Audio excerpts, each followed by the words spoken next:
So we have our first guest. Introduce yourself. Hi, I'm Gerard Martin, and I'm an art teacher at York School and an artist who sells work in galleries and does commercial illustration to make a little money on the side. So let me ask you a simple question. When did you start doing art?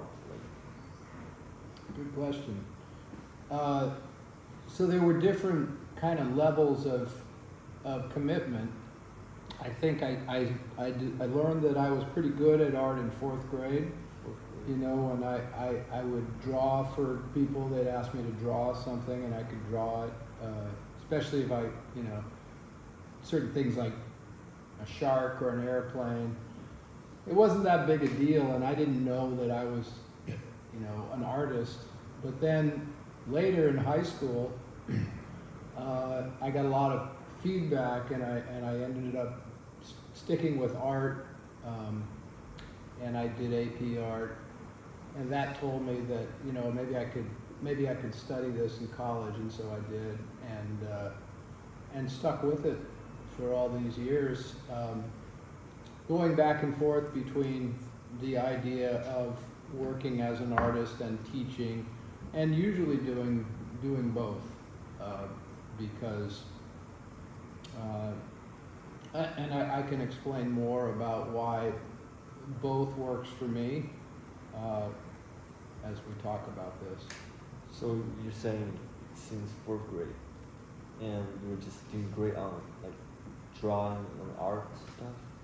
Yeah, that's the first time I can remember like feeling like, hey, I'm a better drawer than most kids, and it kind of helped me to create some identity for myself. So you realized that you're good at doing this. Yeah. So it turned to like passion, or and later became a career stuff. I would say so, yeah, just like that. It took a long time because I like you, I was into sports and other things, but eventually, I learned that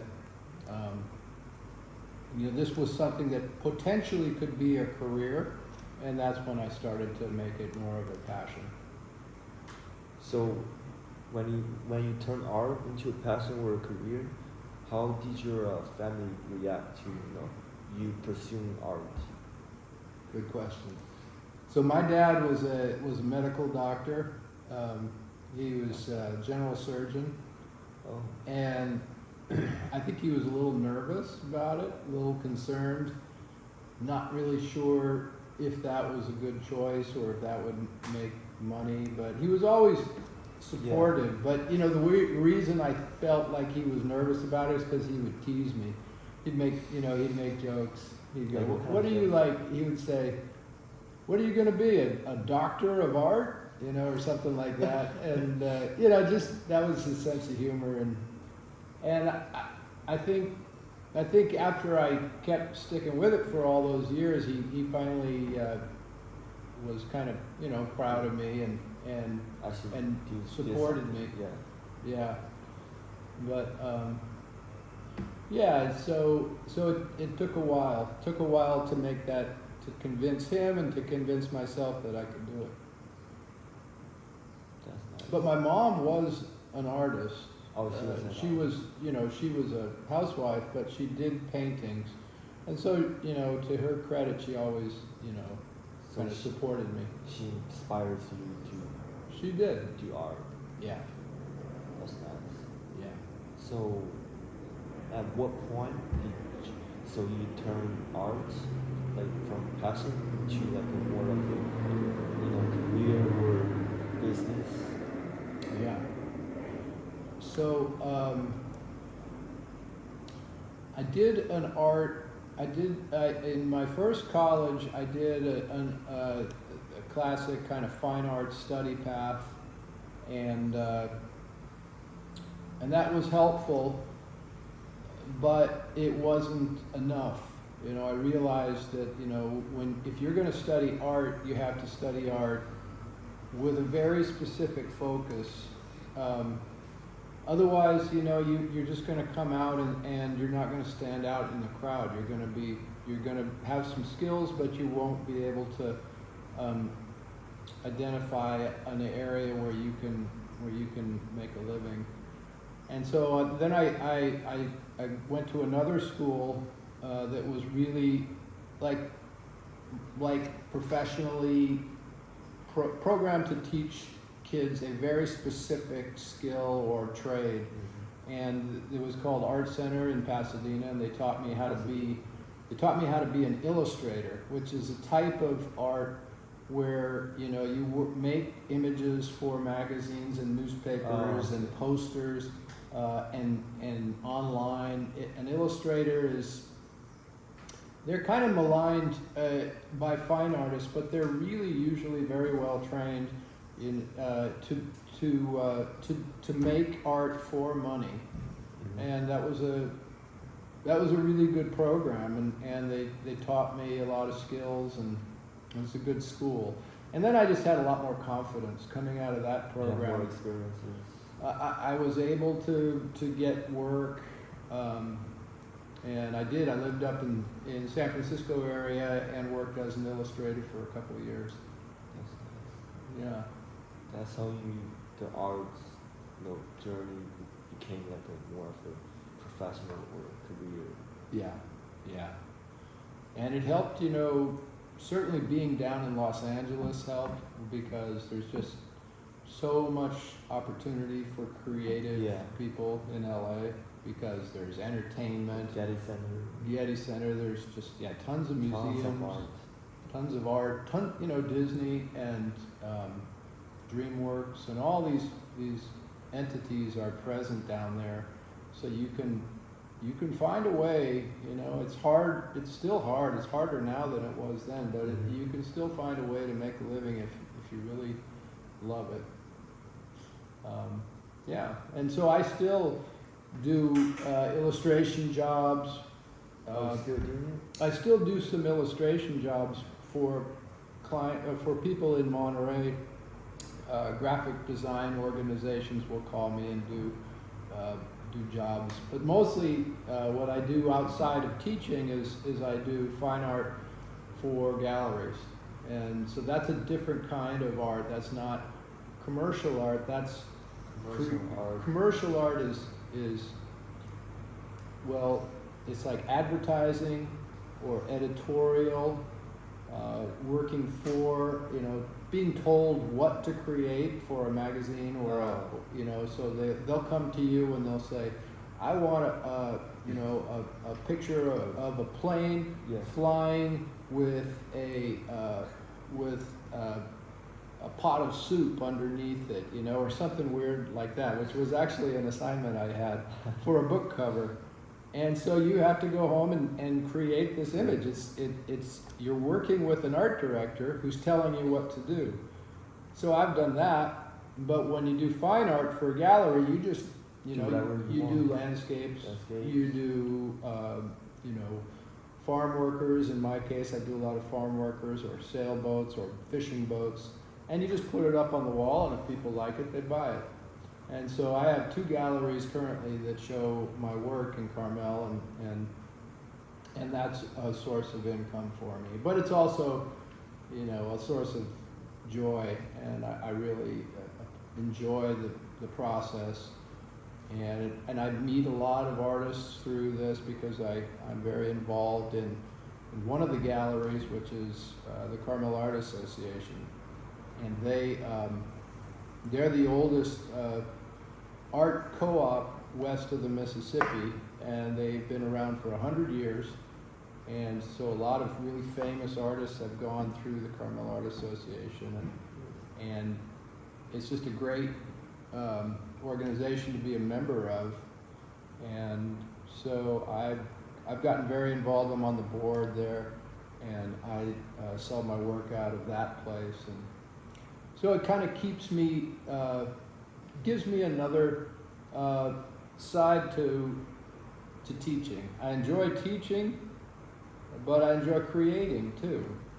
And when I was only painting, when I was only doing art, I got I would get really lonely, you know, because it's very isolated. You know, you're just sitting in a studio all Draw day, all day. and I missed, you know, human interaction. So really, just having the two together is really, for me, it's a great balance. So that's what I've been doing for the last, you know, 21 years here. I've been 21 at years. York. Yeah. It's a long time. Yeah. Talk Longer about, than you've been alive. yeah, like, cause you were saying like all those artists at the galleries you were working with or Yeah, there. Well, there's members at these galleries. There's like 100 active members at the Carmel Art Association. There's probably 30 artists in the other gallery that I'm in called Nancy Dodd's Gallery, and so it's just really nice to be a part of that and see what other people are doing. You know, sometimes I'll go out and paint with other people.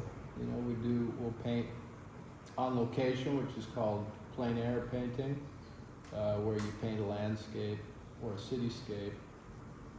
And so, yeah, I mean, as I've gotten older, I really appreciate that. I enjoy that time out in the open where, you know, people will walk by and they'll say, "What are you doing?" And I'll just explain what I'm doing. And so, you know, that's really valuable, just meeting people, talking about art.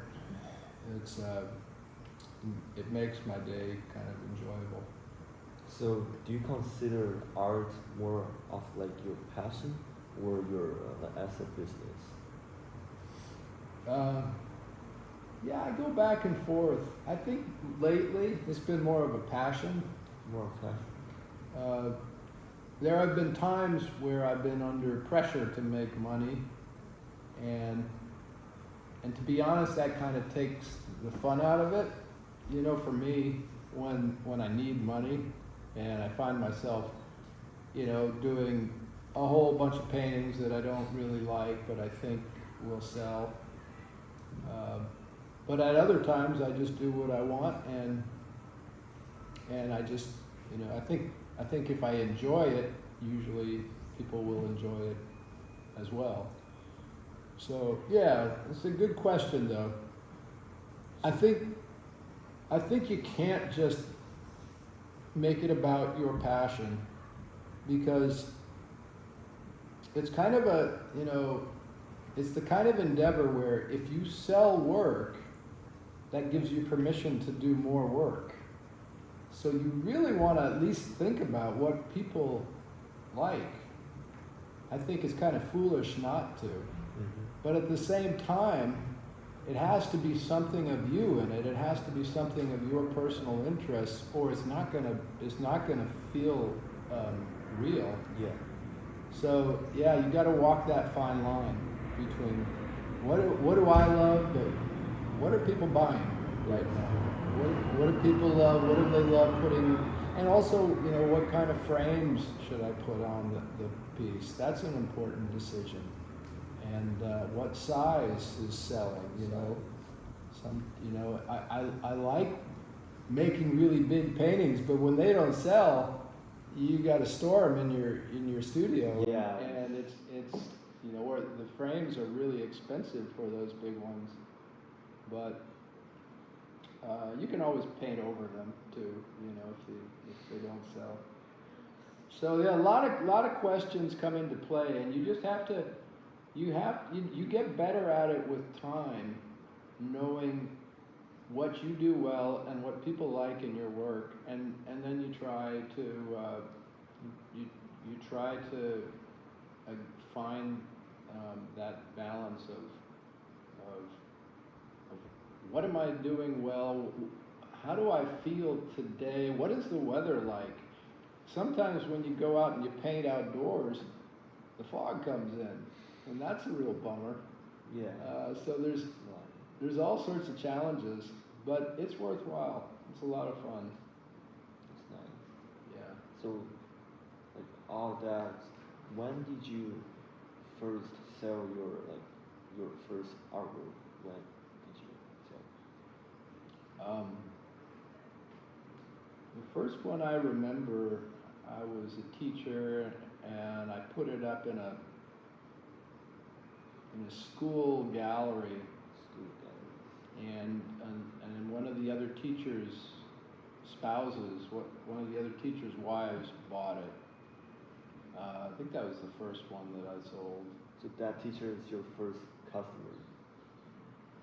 Yeah, I mean there was probably stuff before that, but that felt like a real sale because it was in a gallery. Oh.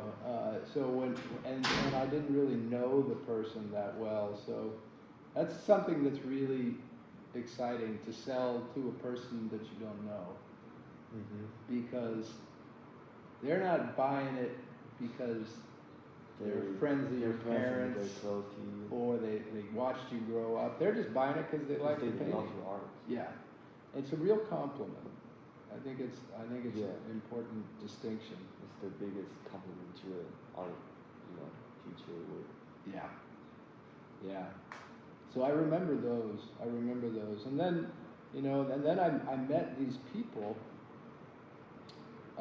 in the '90s who were all artists in the community, and we started painting together, and we started like a club, like a group, a painting group, and we called ourselves the Informalists. And so we would have shows together, and we would have dinners together, and we just kind of hang out together. It was really fun,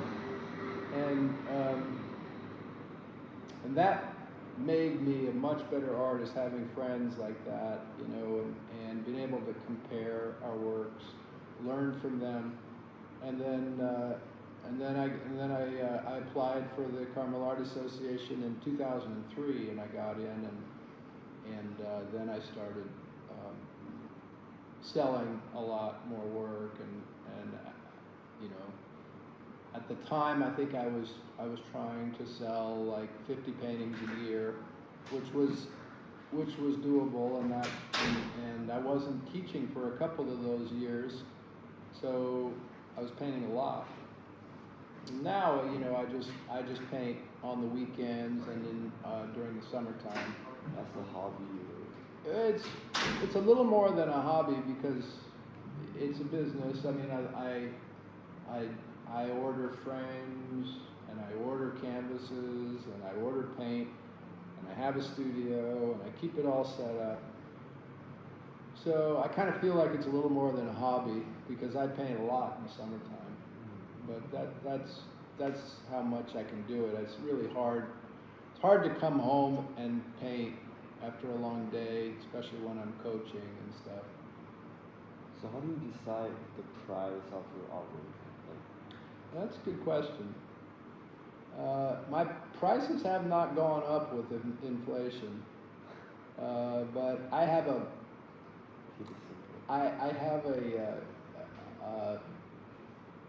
equation that I put. Is what I do is I measure the size of the canvas.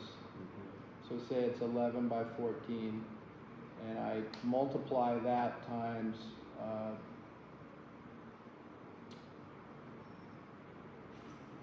4.225, and I get a number.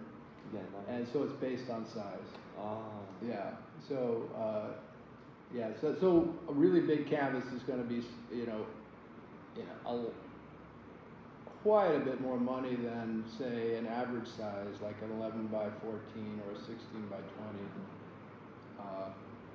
20. And that seemed like a fair way to do it, so that's what I do. If you buy a bigger painting, you have to pay a whole lot more. So it's based on the size of the art. It's based on size, yeah. So how did you come up with your own equation?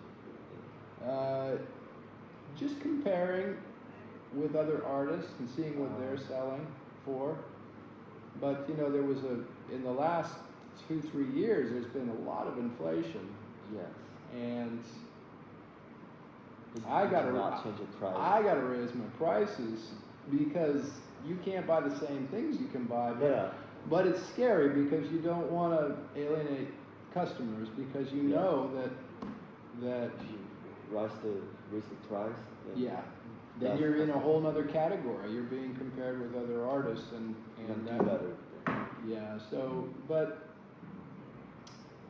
that's where you have to be very smart about the frames you select and all that kind of stuff, so that your work does really stand out, not just for the skill, but for the presentation. So I will raise my prices, but right now I just really enjoy, you know, selling and doing art. So I want to keep doing it, especially if I were to retire in a couple of years. I don't want to retire and have nothing to do.